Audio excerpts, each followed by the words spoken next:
Last week, I caught up with Rosario Dawson after an exclusive invite to the G-Star Women's event she hosted at Kitson, Beverly Hills. Hi, good to Hi. see you. See you as well. All right, couple of questions. Since they got all of my questions on the line in, I want to talk about planking. Planking? Yes. So, when was the first time you discovered planking?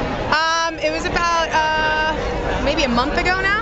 And yeah, my really good friends who are actually going to be here, the twins, they're dancers for Prince. Mm-hmm. They're from Australia. Uh-huh. And so that's where the planking craze, being called planking, started there. It was in Australia. Oh, was it? Because it was called the face lying down game here, and then it was the lying down game in England. Like they've had different names over the years, but it was called planking. So I love the way they say it, planking, in Australia.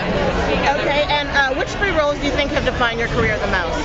Have defined? Mm-hmm. You know, well, kids obviously being the first one, which was really, really powerful, and I got an agent from there, and it really set the bar, and I think it's one of the reasons why I was able to work with people like Spike after that, and then it was just a trickle effect of, you know, just Spike, and then Oliver, and, you know, Spike again, which was so amazing. So, you know, I always give credit so much to Larry for casting me in that, and to Spike for casting me twice in two huge roles. I mean, Lala and Naturel were huge, so it's hard, because that list is bigger than that, you know. I mean, it's like I can't, without kids and He Got Game and 25th Hour, you know, I don't think I'd be anywhere near where I am today. But because of those movies, I was able to do Alexander, and I was able to do Rent, you know, and have the confidence, having worked with directors like that, to go, I'm not a trained singer or dancer, but this story is my life. I grew up in a spot in the Lower East Side. I need to be in this movie, and I just put myself out there and luckily convinced them. I was doing rain dances, whatever it took to make it happen, and it happened.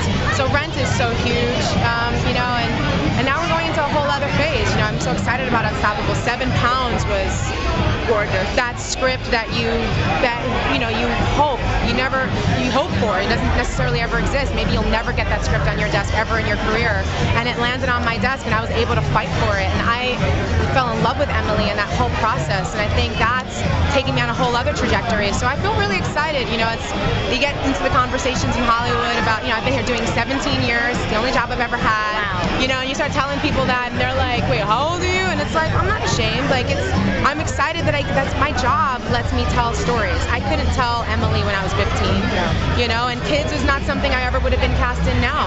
So I want to keep attached to that and honor that and go, you know, I'm just going to keep following this journey and see where it takes me, and hopefully I'll still be able to keep telling stories that are important and poignant to me anyway. I'm so sorry, they're freaking out. Okay. So thank you. Thank you. Appreciate it.